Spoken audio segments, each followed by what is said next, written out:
to go. Hello and welcome to the Cash Rules podcast. My name is Keith Smith and I'm here with my co-host, Fabyan Roldan. Good morning, everyone.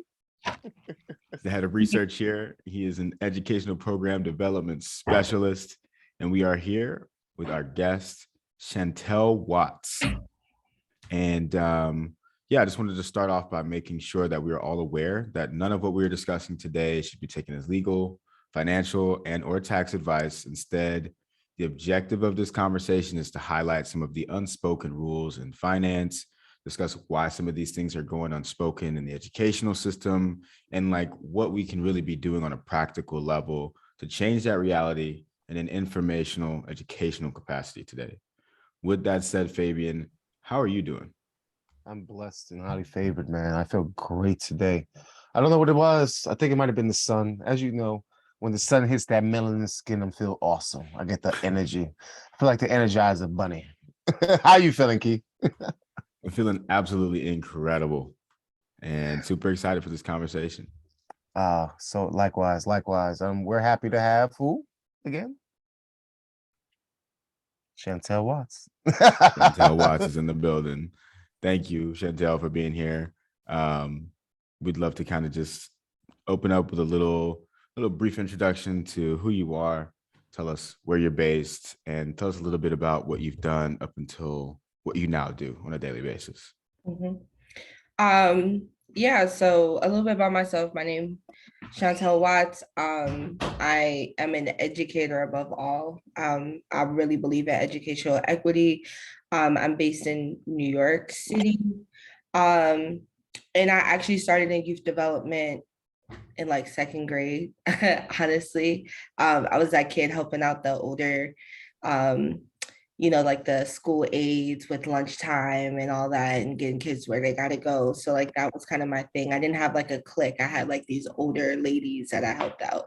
And that really catapulted me into what I want to do, which is education, bringing resources, working to build up the Black community in any way that I can, right? And so I have been a group leader and instructor, which are those people that run after school programs, the face-to-face people.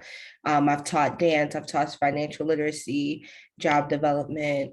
I've became a site coordinator, a youth development specialist is where you work one-to-one with students with special needs and kind of get them where they need to be before graduation.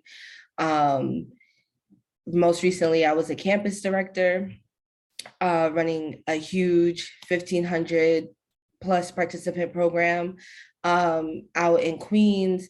And I've just taken a new position as a community school director out in East New York. So between all of these things, all of it is about really bringing resources to the community, building up the students of the community, making sure they have a equal chance at life during their time in school.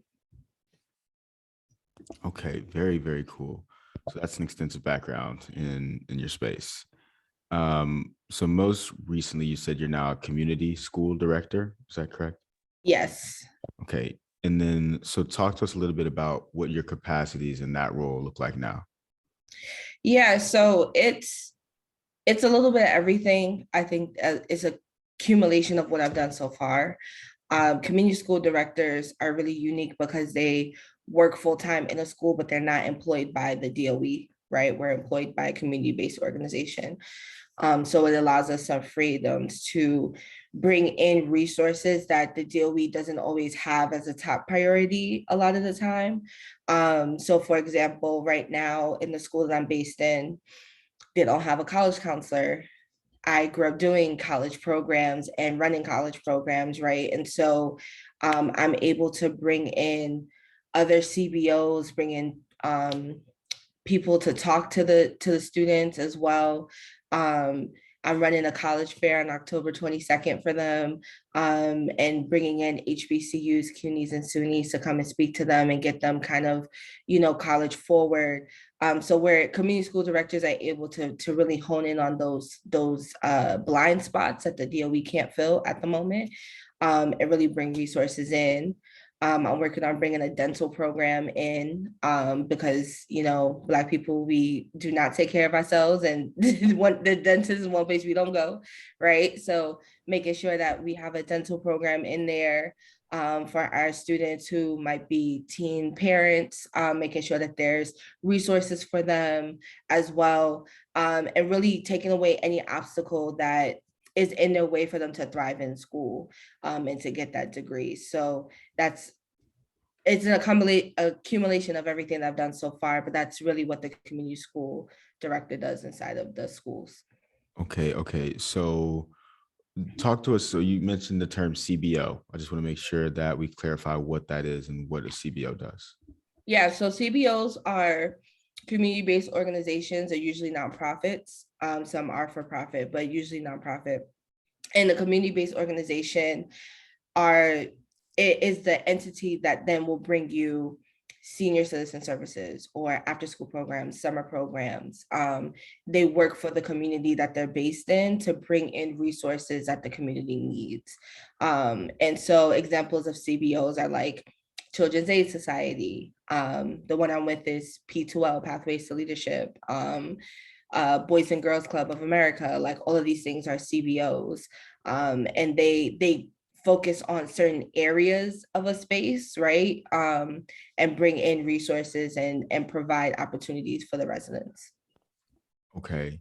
So quick follow-up. When you say bringing in resources, are these organizations bringing in talent and like people to fulfill roles?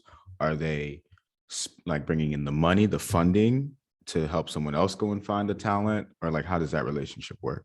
They do all of that, right? And so there are some CBOs that are focused in different ways than other ones, right? So, but generally a CBO will get funding from the city, state, private funding, fundraising, grants, stuff like that.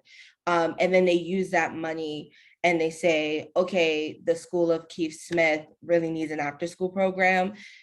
Let's work with the principal. Let's see if we can get in there. And then they provide the director, the assistant director, the teachers, all of these different things to bring in this specific programming. And then usually on the ground, the director is the person that says, okay, yeah, after school program is great, but they also need a dental program. So who's going to bring that in, right? Or they need a drone program or, anything kind of like that. And they use the funds to do that. But CBOs are all encompassing, right? And when it's done right, they're in the most high need areas. They're in areas where there's a demonstrated demographic that needs something that the surrounding area can't provide on their own. Okay. And then, and I appreciate you, Fabyan, for letting me go in, because this is like, just, I don't have this background, and I want to make sure our viewers understand. So you're working with a lot more CBOs now instead of working with the Department of Education, right? Would you say that it's a separation, or like, how do those organizations kind of interact with one another, and like, what's the difference in like working with one or the other? Yeah, I mean, as a community-based organization, you always have to work with DOE, right? Department of Education, because the Department of Education is always going to make sure that they set the boundaries and parameters in which you can work, right? Being a community school director, though, puts me in a space where I'm working more so with the DOE. And so it's more of a collaborative effort versus Department of Education has their day school time, which is like 8 to 4, 7 to 3, whatever time the kids are in class. And then coming in after that and staying from 3 to 6 or 3 to 10 or whatever the hours are, right? And so it's different in every capacity. When I was a program director, campus director, it was very much separated. I had a good relationship with my principals, but I didn't run things during the school day. I wasn't, if a kid needed services, it was fill out an application to hopefully get in a program, right? In this role now, it's all 500 kids of a school is my responsibility. So whatever the need is, I need to fulfill that during the school day, and maybe after school, or maybe on a Saturday, right? But really making sure that I'm getting through to them in the school day, because they need to come to school, they need to graduate, they need to have these experiences and resources. So that's kind of like the difference there. But I don't knock anybody for working for Department of Education. It's a great city job, and you get your benefits and everything. But working for a nonprofit is definitely those people that really give a ton for the community. They're worried about every person on the ground. You know what I'm saying? DOE doesn't have that luxury. Love that. Love that.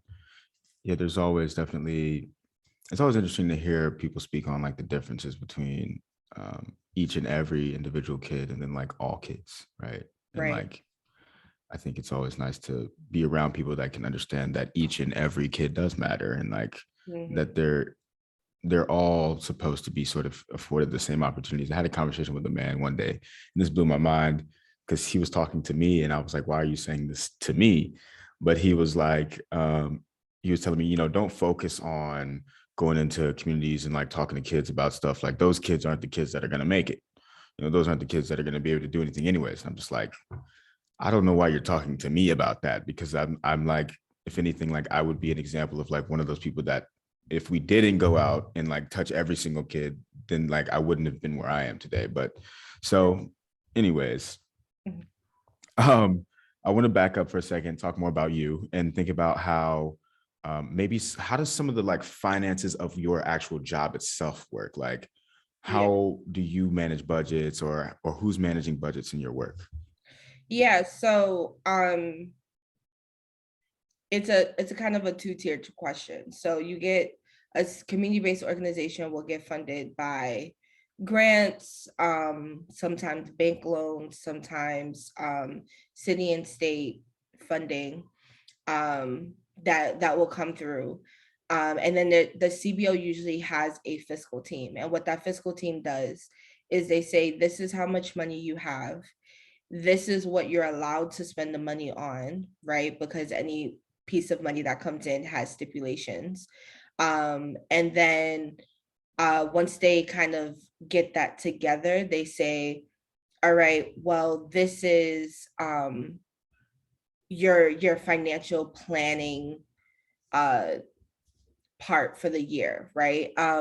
And it gets tricky because some budgets and contracts are a fiscal year, which is usually July to June, right? So very easy. You can kind of match it up with summer camp or, school year programming, right?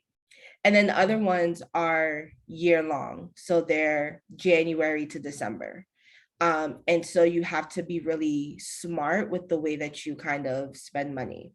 So when they give you the budget, they tell you that you have salaries you have to pay, right? So that's a chunk of it.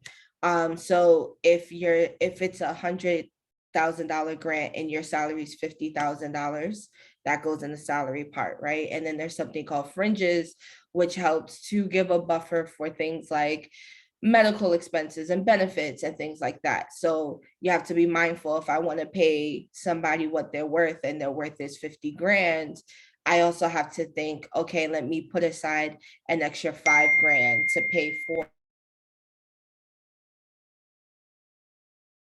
Uh-oh. I think you muted for a second. You Oops. said 5 grand and then we lost you. Go ahead. Yeah, so we have to pay, I have to put aside an extra 5 grand for the part of their salary that's not direct, right? So your medical expenses, all of that kind of stuff, right? And then we have a part that's called seasonals, and seasonals are the people that go and they're teaching a class. So if this was a financial literacy class and I said, Keith, I want to hire you at $25 an hour, that's my seasonals. And they're usually not getting benefits because it's usually part-time. So I have to budget out how many seasonals I can afford, which also means how many classes can I teach and how many kids can I reach, right? And then after that, you have something called OTPS. I wish I could tell you what that stands for, but it's just That's it's usually like office administrative, right. like clerical work in Yeah. terms of admissions or you know everyday kind of work in between. Travel. Yeah, Exactly. travel, you're buying supplies or maybe program or office Right. supplies, etc. Yeah. So, and then each of those things will have its own budget line, right? So for a grant, if it's $100,000, I already spent 55,000 on Keith and his role, right? Maybe I spent another 20,000 on my seasonals. Now, in the rest of my budget, everything is broken down. So for office supplies, the contract might say I can only spend $2,000 in a year on office supplies. For admissions, which is trips, right? Movie tickets, museums, amusement parks, whatever. And maybe I can only spend $8,000 on that, right? Travel, maybe I can only spend $12,000, right? And so what the fiscal team does is they look at the contract, they break it down for you. And then from there, you have the contract length to figure out how you're going to do stuff. And that's the part that gets tricky, right? Because you might want to take all of your kids on an HBCU college tour and we go through the South and we take a bus and it's a great experience. But if that costs $8,000 and you're only budgeted for $8,000, that means you can do nothing else the other 12 months of the year, right? And so that's kind of how it's planned out. And it's a lot of balancing of like, yeah, we could do this, or maybe we could do that, or would this benefit them more, or should we do that? You know what I'm saying? And it's kind of like that dance all the time. At a point you'll get to, maybe you put aside 20,000 for seasonals, but you only spent 10,000 and the contract's up in 2 months. So now we got to figure out another way to spend that money, because if you don't spend it, you lose it and you risk getting less money the next year, right? So then all of a sudden everyone's going to Six Flags, you know, on coach buses because we got $10,000 and we got to find a way to use it. So it's a fine dance, but that's usually how it goes in every CBO. It might look different. The way that you purchase, that kind of differentiates between the CBOs, but for the most part, that's kind of how it works together. And may I then ask, from a perspective of a community leader or a parent, right, or a participant who doesn't know the inner workings, or even a company doesn't really know the inner workings of all that, right? And they kind of look at the spending habits of a school or program as being careless or maybe not where they should be. What do you say to those individuals who have that idea of educational programs or institutions? I would say ask, hands down, ask. As a parent, as a participant, you have the full right to ask how money is being spent and where it's going. If it's a CBO that really cares about the community they're in, they will give the information. I've never been in any role where I didn't explain to parents why not all 200 kids can go on a trip. It's the first 100, right? I've never been in a position where I withheld that information. And I think that more CBOs and directors should be willing to disclose information. Obviously, you don't want to give everything, because it's also like, oh, you have $1 million, like, you know what I'm saying? Like you always want to be a little bit guarded, because not everything is for everyone. But transparency is number one. Ask those questions. If my kid is going to Six Flags 3 times a year, why are we going to Six Flags? Right? Makes Is sense. there nowhere else that we can go? And be that involved parent. The more involved the community is, it's so much easier to budget, right? Because I know that's not what my community wants or needs. But I think a lot of times people are afraid of that conversation because money's a touchy subject. But I say ask. I love that. I love that you said that, because sometimes, asking a question is so hard for certain people, and not knowing from a perspective that you can ask a question. Like, it's me taking my daughter to the deli, right, and telling her, I know that the menu says a cheeseburger with fries, and it comes with American cheese, and it tells you all the toppings that in particular item comes with, but you do know that you have an option to ask as someone who's I would say the grantee of whatever is being consumed or being produced to you. you can alter it how you want based on you, because you're paying for it. You know, it's for you. This is not for someone else. You should want it and accept it only the way in which you like it. So as a parent, yes, I do agree with you. As a participant, I do agree with you too. I wanted to then ask you in terms of the same route, because I want to talk about CBOs. And I think this is probably the second or third interview now where we've talked about CBOs and their interaction with community school districts, communities of color, communities of underprivileged in terms of wealth disparity. What do you say to those individuals, those educators, those business people who are sitting here like, hey, a CBO sounds like something I could possibly create, right? But what are those nuances that people aren't seeing in terms of the interactions, right? So we talked about in our last question, you know, show me from a program's perspective. Now show me from a perspective of I'm the founder, CEO, if you can answer this in terms of, hey, what I'm dealing with and what are my obstacles to come as a CEO, a CEO or a founder of a CBO. Yeah, so I think there's a couple of ways to answer that question, right? The first challenge that you would come into as a funder or a CEO, number one, is salaries, hands down. CBOs are the most underpaid positions. We often do not get what we're deserving of, just hands down. You're going to get a lot of people that do this for the love of it. But that doesn't mean that just because I love it, I should get paid less than someone else. When you're dealing with communities of color, I'm a Black woman, I'm already going to get paid less than anybody else next to me, right? And so they have to work super hard to make sure that the pay matches the output. Because though I do this out of the love of my heart, right? I still live in a society that is capitalist by nature, and I need to be able to afford to live and eat without restriction, right? Like I should be able to like get the good bread at the grocery store and not think, is this bread or rent, right? And for a lot of people, it comes to that, and a lot of CBOs are not paying where they should be, hands down. And then I think the next thing is you need to be very, very picky about the communities that you go into and that you invest into. Now, I'm not saying that all communities are not deserving. I'm not saying that. However, in a previous role, I was in a community that did not need as many resources, and my budget was over $1 million.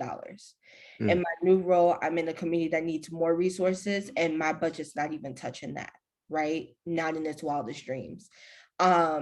And it's so easy to invest in, like you can look at a demographic, you can look at, oh, these are whatever demographic they really needed. Oh my God, like I'm gonna pour all this money into it. But then the reality of it is that communities of color, specifically Black communities in New York City, are not as funded as any other community in New York City. Hands down, hands down. So I want to take a second because I maybe have missed this on my own, and I apologize if I did. But where is the money that is coming in to fund these nonprofits, these organizations, these programs actually coming from? All over. Okay. The great thing about CBOs is that their financial reports are always available. It's legal. You have to have it available to the public. So if you look up any CBO that you really like, you can see how much of it's coming from the city, the state, private funding, which is like, I got all this money and I want to put it somewhere. Let me give it to y'all. Fundraising efforts. And you can see what that money is used for, right? So for example, if you get money from the state, it's most likely for educational programming. You have to hit certain areas. You got to do STEM, literacy, Private funding, it might be, hey, Keith, I'm gonna give you $1 million, but I only want you to do financial literacy. So I want you to do, right? And so the money comes from all different places. And in CBOs, it is a position, a grant writer, right? You have to be able to pitch to these many different financial institutions, both public and private, and say, hey, this is who we serve, this is what we do. Please give us money so that we can continue to do this and sustain ourselves or grow to a larger scale. But that money comes from any and everywhere, you know? Is there any particular, maybe the question is, does it vary by the CBO where the money normally or where the majority of the money comes from? Or is that something that, is it something that varies, or is it typical that maybe the state is giving the majority of the money or something like that? Yes and no. CBOs will always have money from some sort of public institution, right? For example, you will always have money from Department of Youth and Community Development, DYCD, right? If you run after school summer camp programming, you're most likely funded through them in some capacity. However, the amount of money that's given to each CBO is not uniform. So my CBO might get 100% of our top funding from DYCD. That might only be 25% for you. And it varies on And a that lot would of be, things. and that would be because some of them might be also like what the community activism, in terms of where the community is, what are the communities asking for? Probably also participation rates, right? That also plays into part, right? Yeah. Like if one year you anticipated to have 200 participants and you only averaged out 75, the following year you're not gonna probably get the same amount of funding, right? You probably get less. Right. And that funding for per kid, your first year might have been $200 per kid. Mm-hmm. Next year, you didn't hit your mark, you had to give money back. Now your funding per kid is $50. Right? Like it's such a weird realm to be in because nothing is uniform. Nothing. It should be, but nothing is uniform. And so it's a lot of make and do with what you got in that moment. Talk about the community a little bit in terms of how much that really plays an effect. If you can expand on that a little bit, how does the community in which a program is based affects the outcome in which the program is able to produce? Yeah, so I think to answer that question, you also have to think about how taxes are used. And I think people forget about this a lot, right? When we fill out the consensus every 4 years or whatever it is, right? We say how many people live with us, how much we make, all of that kind of stuff. And that information is given to the government, whether they use it correctly or not. They figure out what the tax bracket of this community is. And that directly plays into a lot of things. How well your roads are taken care of, how many schools you get, what kind of funding the schools get, what kind of CBOs. And so if you're in an area considered Title I, right, you will get one sort of funding that's very different from a school that's not a Title I, right? To break it down to layman's terms, it would be like if I wanted to go to Six Flags, right? And I go and look on the website and I'm like, okay, how much is it to bring a school group to Six Flags, right? They're gonna have one pricing, $35 a person for Title I schools. That means you get this price, right?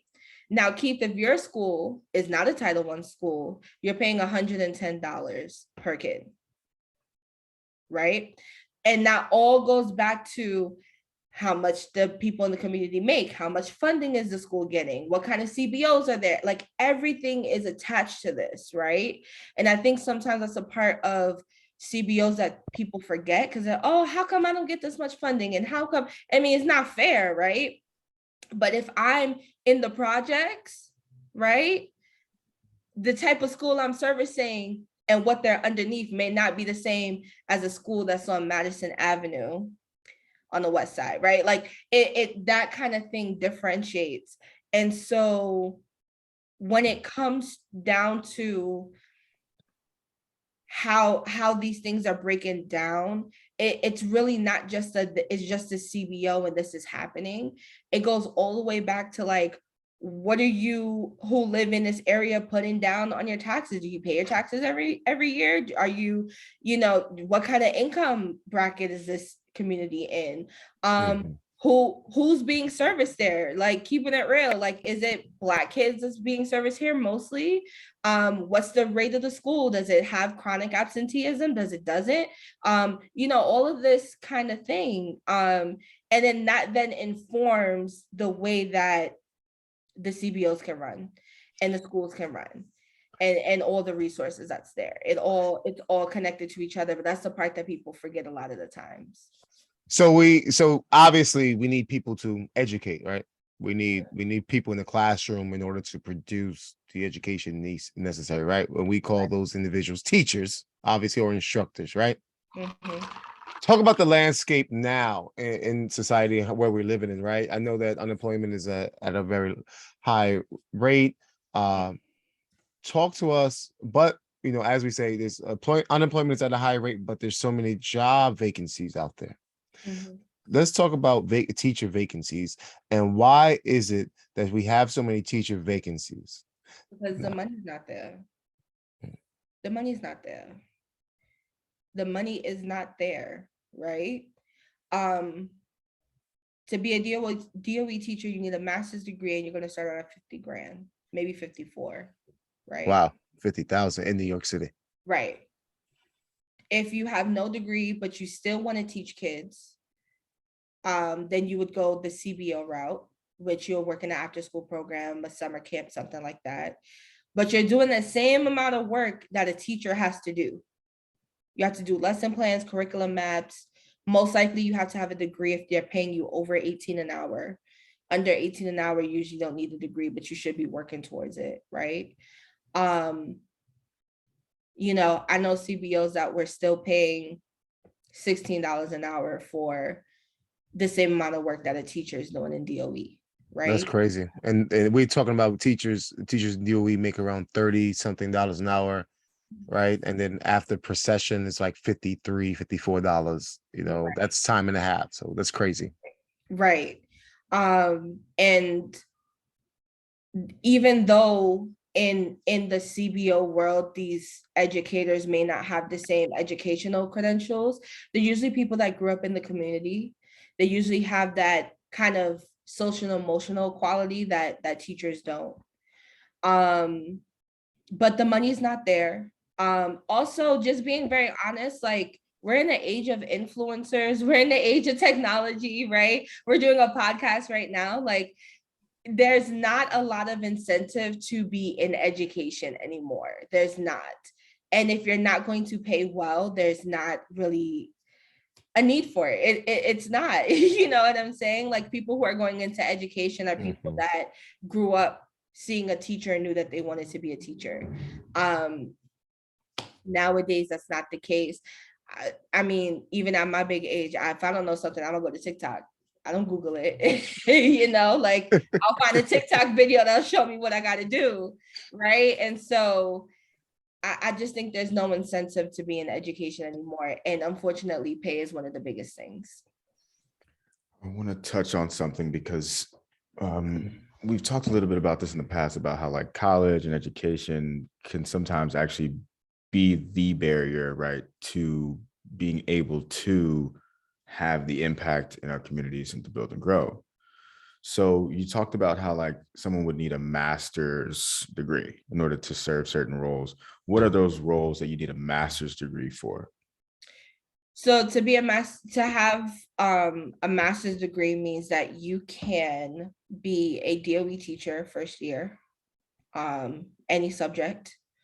To have a master's degree, you could be a director, a deputy director, you could be an executive director. Most CEOs, chief executive officers of community-based organizations, do not have passed a master's degree. So essentially, you could be making $300K a year as a CEO with a master's degree. But the problem is, in these communities, in a lot of communities of color, college is not attractive anymore, right? That the college doesn't mean you made it. And so somebody who works in a CBO. I know men and women who are 50 plus years old teaching in after school programs because it's not attractive to them to get a higher education degree. They could never be a CEO, even though they've put the time in. They've been working there since they were 18. Can never be a director, a CEO, and an executive director can never have those positions. And I know a lot of people who would be like they would kick ass as a CEO of an organization, but they don't have the educational credentials. So they'll tap out and they'll make $50 an hour as an after school teacher, but that's the most that they could ever make, right? So yeah, like the degree does push you up, unfortunately. And you can't get up in this world without it. But education and college is not attractive. It's also not as accessible as it should be. Right. You know? And so yeah, and that's really the point that I kind of wanted to bring us back to, is around like we just spoke with Sharif Rucker yesterday. We were talking about this concept of how, well, going to college and choosing to get a degree or a master's degree, like that's actually a financial decision, right? That you need to be able to make. And so, I mean, I know so many people that do not go to college because financially they cannot. When I was in high school, I got accepted to my #1 school. They told me I had to take out 20 grand a year. I took a year off and I went to community college. Right. So granted, I am very blessed to have the hunger of knowledge. So I continued in my educational journey, but it's 100%, 10% a financial decision that most people cannot make. Most people cannot make. Right. And even if they did make it, that means they have to have some sort of trade-off. So maybe you can't work as many hours because you have class, or you're tired and you call out of work, so you're missing money. Then it becomes, well, I need fast money, not long money, right? And I think that's something that people also forget about the Black community, right? We're still in an era where we need fast money because we don't need that money now. Need that money now, right? We don't have the luxury of long money, the long waiting game of investing and all of that, right? Like routinely, you will not see there's more Black people getting into it, but you will not routinely see Black people in it because I don't know if I'm going to make it till tomorrow. I can't wait for tomorrow to come to know that I'm going to get a return on that money. The same thing with education. What if I don't make it past 4 years, right? Something happens on year 4 and then my degree was for what? Right? That makes sense. Makes sense. And then, but then that also turns around, and that's why you don't see enough Black CEOs of community-based organizations in the communities that we are in, right? Yeah, that RRR is real, isn't it? That rate of return. Yeah. What are you getting? What are you getting back? I think we heard that yesterday, and you're so profound in that to say that. Yeah, like we won't have the multitude of the Black leaders in the community in the educational sense, right? Because that's the word I'm coming from, education. Won't have that because we don't invest in them when it counts. We don't teach them the long game, right? Instead, it's get your working papers because this year you're going to do SYEP. You're going to get $1,500 this summer. That's it. It's not get your working papers, go to SYEP, and you're going to take 30% of your income and invest it or save it because I expect you to go to college because you're going to do something great, right? Like that's not the conversation. It's do SYEP, get this money so you can pay for your school clothes because mom don't got it. You get what I'm saying? Right. So that kind of, he's 110% right when he says that, like that rate of return is not taught to us. And that directly impacts everything else in our community. It impacts how much people are making, right? And if the tax bracket low enough, your school's not getting funded enough, which means the CBO is not going to get funded enough, which means now they continue this cycle, right? And we have to find ways to break that cycle. I don't have all the answers, but I know that that's an issue, you know? You're right about that. If I see the bar here and I only see the bar here, Mhm. That's what I'm reaching to. I wouldn't even know what's above the bar, past the bar, I would say, right? Because I'm not exposed to those type of things. Right. And that's sometimes the problem. I see that in your saying. Keith, did you want to ask a question real quick? I do have a question just around like, because you mentioned how like to be the CEO of a CBO, you need to have a certain level of education. Mhm. And you've also talked about how people who may be even the best to fit that role just can't, are not just, they just aren't qualified for that position. Mhm. So how does the process of becoming a CEO of a CBO actually work? Like, how do they get appointed or chosen? Well, half of it is who you know, not what you know. Love that. So you know a lot of people, you get mentored by the right person. They put you in spaces where you're shaking hands with mayors and governors and councilwomen and men, right? So you become this person in the community. And usually the CEO is somebody who people can look to and say, like, yeah, that's a good person to know, right? And you become that through your mentorship. So that's one half of it. The other half of it is working your way up, but you can't work your way up unless you have degrees, right? So for example, like I said before, somebody will start at 18, they never get their degree, they stay where they were when they were 18, right? Excuse me.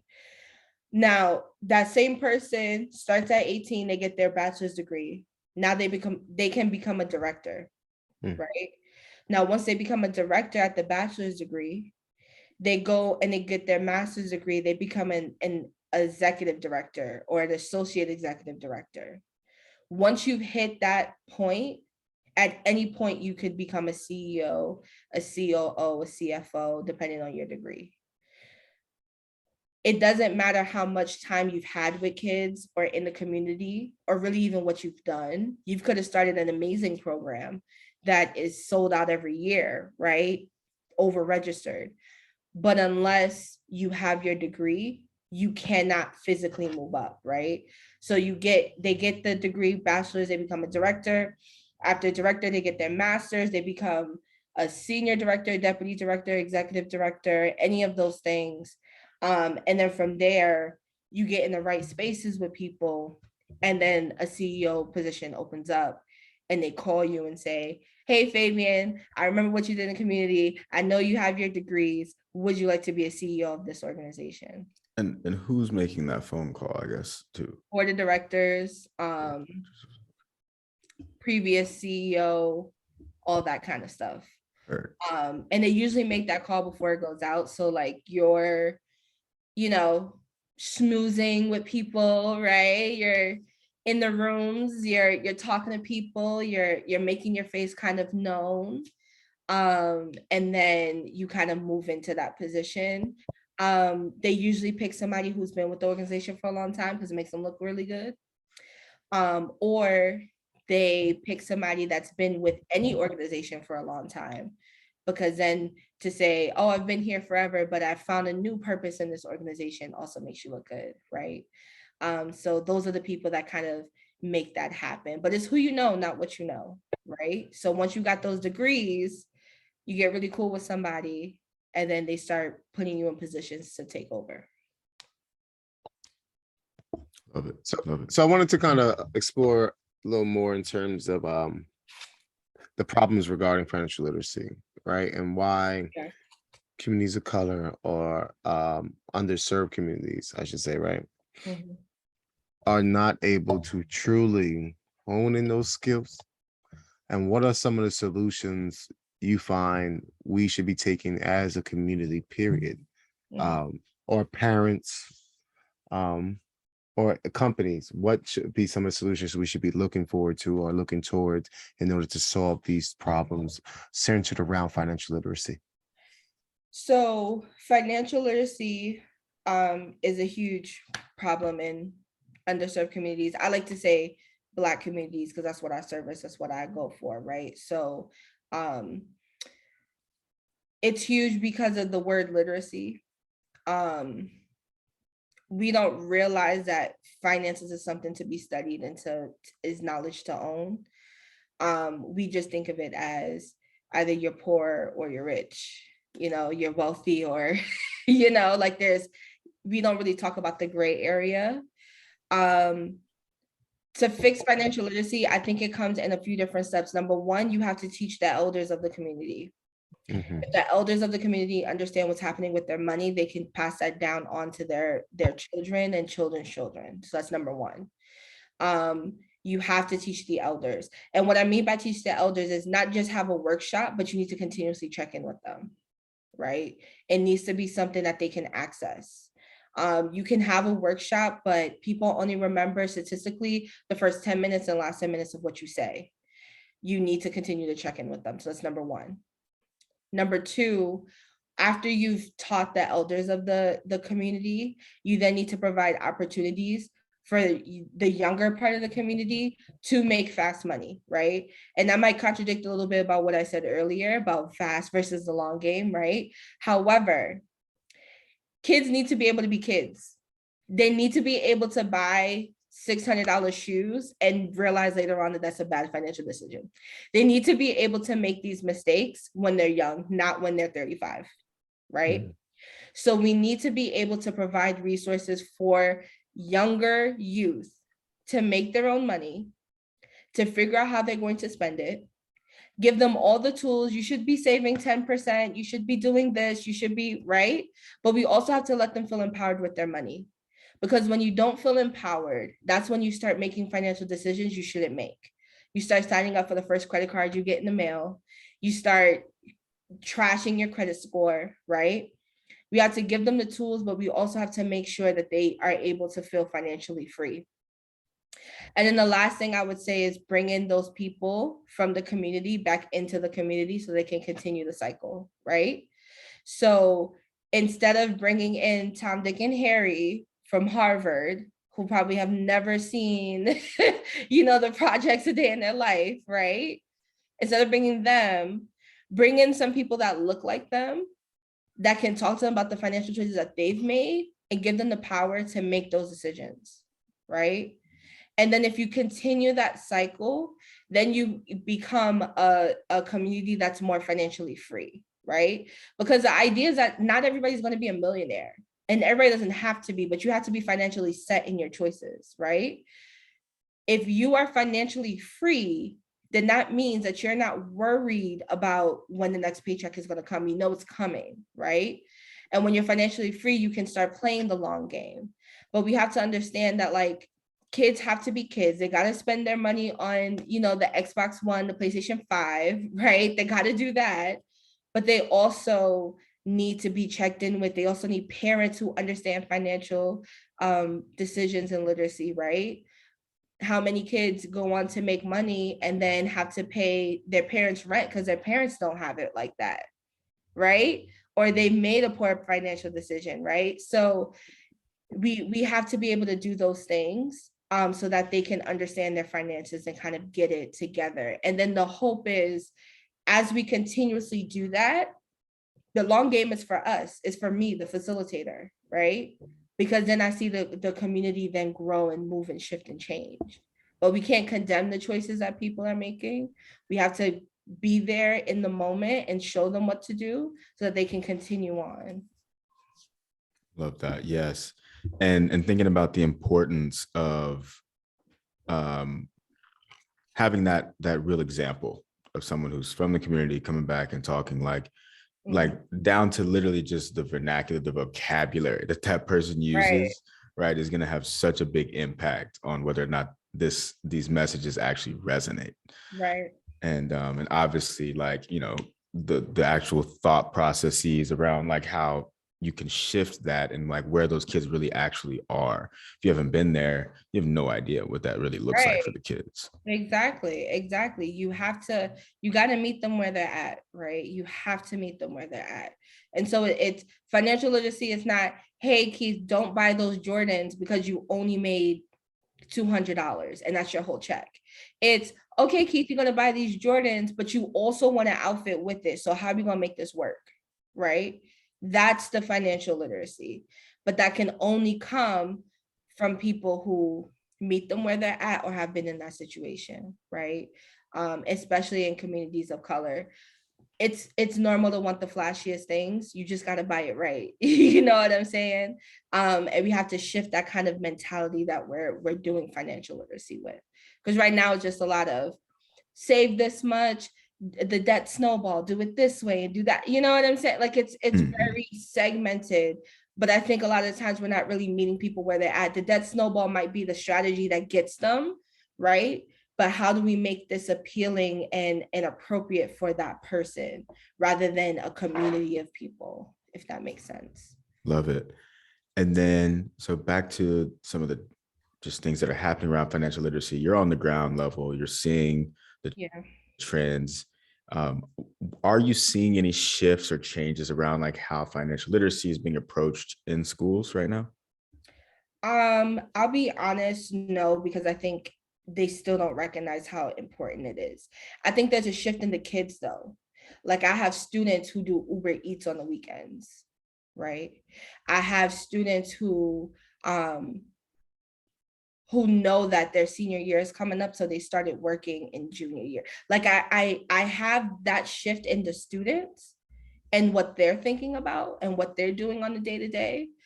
But I think as a whole, both community-based organizations and the Department of Education have not seen why it's so important at the youngest of youngest ages yet. You know. Fair. So yeah, I think that's the best way to answer that. I don't think they've seen it, but the students have seen it. I love it. And then, so that pretty much leaves a lot of that sort of responsibility on parents and or just those super community leaders like yourself, right? Like, how can we plant certain seeds here and there around like how to think about these things? And so the question that I have is for someone who is, adamant about trying to have an impact on the financial literacy of kids, but is stuck within the system of people still not assigning that importance, what can I do? What are some of the things I can do? So the first thing I tell any parent to do is to get your finances together first. You can't help nobody if you don't help yourself. I love it. Ooh, can't throw stones while living in the glass houses. For real. Oxygen mask on first in the cabin. You gotta fix yourself. So if you know you behind on rent, you got some credit card debt, student loan debt, anything that you want to get handled, you do that first, right? And then once you do that, you start teaching your kids little by little what came to you too late, right? So as an adult, buying an apartment is expensive, right? Or renting an apartment, you have to furnish it, right? Start talking about that when the kids get to appropriate age, right? Show kids how to use money. I remember being young, my mom, it also was the 90s, so kids go to the store by themselves all the time. But I remember, just being young and my mom giving me money and saying, here's the things I need you to buy. She didn't tell me the prices of anything. I had to figure out how to get what I needed with what I had, right? And it was intentional because even though she may not have had it all together, she said, this is something that I can teach you because I didn't know it when I was your age, right? And so finding those little pockets of knowledge. And I think the last thing is, put your kids in these CBO programs. They're going to scream, they're going to holler, they don't want to be there, whatever, but put them in because they're going to learn something that you're not going to be able to teach them just because you're their parent. Kids don't listen to their parents all the time, right? So sometimes they need to see a Chantel, a Fabyan, a Keith to hear the same message you've been telling them, but it hits different because it's a different person, right? Put them in these CBO programs. Whether they last in there or not, at least you said you tried, you did something, but they need to be in these programs. Huge, absolutely. And then I guess, so you did at the very end mention there too, like, even if they don't last, or like sometimes maybe when we're in these positions, when we have kids in these positions, they aren't able to always pick up the things that you want them to. Or the question is this: how do you engage students? What kind of tactics, strategies do you have to engage students on things that maybe aren't as interesting to them or that may seem boring or monotonous? Well, I think ways to engage students are definitely one, you have to figure out what they want first and foremost. I could teach financial literacy in a couple different ways, but it really depends on what the kids want. Do you want to be rich? You want to be like Migos and, Offset, like that's the life you want to live? Or do you want to live like your parents and just be comfortable, but like have a house instead of an apartment, right? We got to figure out what these kids want. That's number one, where they see themselves. But then number two, you got to be honest and true to yourself. I can't come in there talking about some, rate of return and they can't spell return. Like, like we gotta be honest and real here, right? Wow. I like that. You have to be able to speak to them in a way that they're going to understand, right? Um, like you said it before, Keith, like the vernacular even, right? Like down to the slang that they use or, whatever. And some of that's going to come natural as, melanated kings and queens that we are, but other things will not. And you have to be able to do that research and you have to be able to like kind of meet them where they're at. And then you also have to understand that you're not going to engage every single kid. You're not going to. It's impossible, right? But you have to try though. And I think that's the thing, right? You got to try. And so if in a group of kids, only one kid wants to be Offset, we'll throw in a few rap things and stuff like that. And I hope I pull you in, but you got to make space for like, okay, this is not what you want to do now, but no, here's my name, my number, my email. When you're ready, this is how you find me.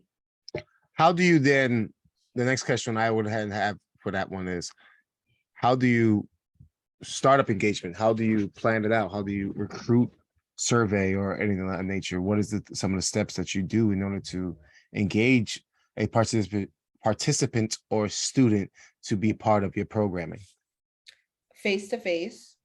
I love to laugh. I'm always making a joke like, when you need something, find a bald Black lady. It should be there for you, engagement starts face to face, right? I need to be there. I need to talk with you. The first couple times I'm around kids, I kind of fill it out. Some groups of kids, you could just jump in the conversation and talk about Nicki versus Cardi B. And then there's other kids who they're gonna look at you like, what? Who are you? Where you come from? Right. And so you kind of gotta make your way in. And engage with the people that know them the best. Find those parent coordinators, find those principals, find those school aides. Every block, regardless of what race it is, has an auntie that know every single kid, that took care of every single kid, right? You know what I'm saying? Like, speak with those people, speak with the parents. And really it's a lot of groundwork, a lot of being in the face, and if you're afraid to do that, then this is not the work that you should be doing.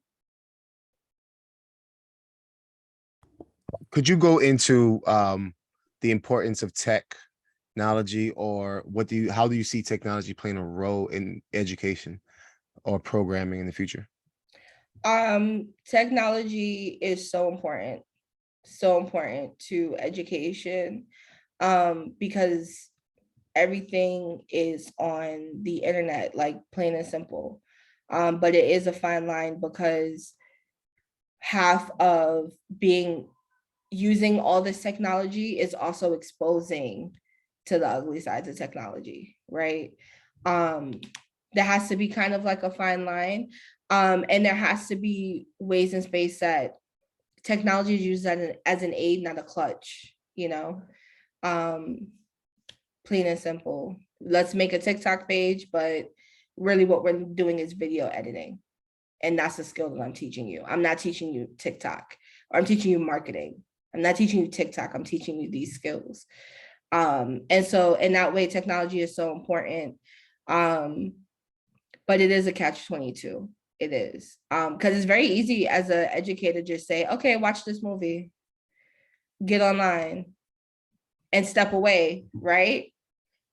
Very true. Very true. Technology is only good if you know what the bigger picture is. You got to find out the bigger picture first. Love that. Fabian, is it time? It's about that time. Rapid rounds. How y'all feeling? Chantel, how you feeling? Amazing. Amazing. So Chantel, towards the end of each of these conversations, we like to ask a few questions where we want to just get the first response that comes into your head. So don't think too hard, all right? And don't fear any judgment here. No judgment zone. We just want to get your quick thoughts on what you Popcorn think on a style. few topics. Yeah. Say Are you less. ready? I'm ready. Okay. What is money? Fake. Ooh. You want to Did you elaborate expand on that? Yeah. Money only has a value that you allow it to have. Plain and simple. So if it don't got a lot of value, it's don't have a lot of value. If it has a lot of value, it has a lot of value, but it's fake. It's up to you. Love it. And then the next question is, who inspires you the most, dead or alive? It sounds like a weird answer, but Steve Harvey is a weird answer. Tell us why. I've watched Steve Harvey stand-ups and comedy shows and everything that he's done since I was so little. And when I got older and learned his story about where he came from and how he got to where he got to, it inspired me so much. So yeah, Steve Harvey. Love it. Then outside of your own, because I know we're gonna ask you a little bit about that. What is your favorite book? My favorite book is Sula by Toni Morrison. Okay. And then what's that about that? Yeah. Sula is the first book she's ever published. And it is about a town of women who all are experiencing life differently. And it's my favorite because it shows how multidimensional Black women are. I love it. I love it. And it's saying so with the background that you have there. Love it. Love it. And then do you have a favorite podcast that you like to listen to? Right now, my favorite podcast is Black Girls Heal. It's a really, really awesome podcast because I think it gives what therapy allows you to do without having to talk back and forth. And I think that in my role, I talk to people so much that I don't really like to talk to people when I'm not in my role, you know? So it's so nice to like listen to like a Black woman therapist just kind of talk about these issues in society and how it impacts Black women. So Black Girls Heal.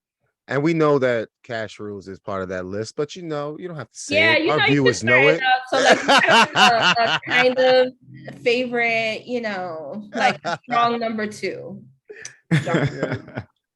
Love it. Love it. And so Chantel, this has been an incredible conversation. We really appreciate you coming on. We want to make sure, because we know our viewers are going to have some questions for you and they're going to want to hear from you some more. Where can they reach you?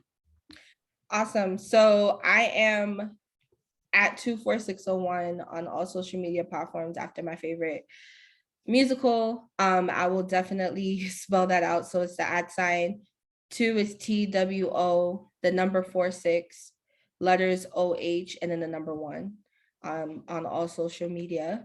And I am on LinkedIn, Chantel K. Watts. I add everybody that asks to be part of my network. So add me, hit me up there. And yeah. Hey, Chantel, take 30 seconds or less and tell people what you got coming up, going on with you currently or to the future, what people can expect to hear from you about. Yeah. So I'm working on a podcast with my best friend. So hopefully we get that launched by the end of the year. I am working on starting up some college prep programs and financial literacy programs that are online for students. And hopefully, you know, those pop off as great as y'all have this podcast. Got you. Well, you know, you can call brother if you need some financial literacy programs always. Yes, you know, that's what we do. That's what we do. Absolutely. Yes, I'm hoping to have those launch next year. and just continuing to serve the community. And then Chantel, you also have published books in the past. Is that correct? Yeah, I have.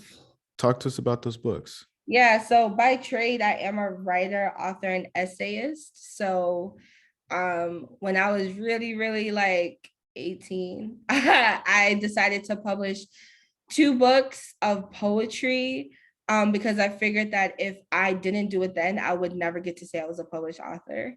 And so I have 2 books, one called In My Mind, and the second one, Edward's Libretto, which I'm super proud of, is actually a compilation project that I did for a poetry class in college that I was just super proud of. And I just added things along with it. And it tells a story of a Black young boy that was killed by the police when you read it from beginning to end and how it affected the community. So if any of the 2, that you buy that now on Amazon. Love that. Love that. We're going to definitely add those on to our book list. Thank you. Appreciate it. Yes, this was dope. Thank you so much, Chantel. Again, this has been a great conversation. We got a lot of personality from you as well, which is nice. And yeah, we'll definitely circle back around and find some more ways to collaborate. We love having these powerful community leaders just in our network. So yep, this was super fruitful for us and everything we're trying to accomplish. Hey, Chantel, Chantel, you came in and did exactly what you were supposed to do. That's rock the house. I just want to tell you, you did exactly like a rock star you are. You came in, you provided truth, you provided information, you educated the masses, you gave a lens that we all needed to hear. And that's what the whole point of Cash Rules is all about. You see it right there, baby. Cash Rules. Cash Rules. Yes, it does. Thank you very much for being here, Chantel. Keith. Thank you so much. Lastly, just thanks to all the viewers at home, in the car, wherever you may be. Thanks for tuning in. You all. Yeah.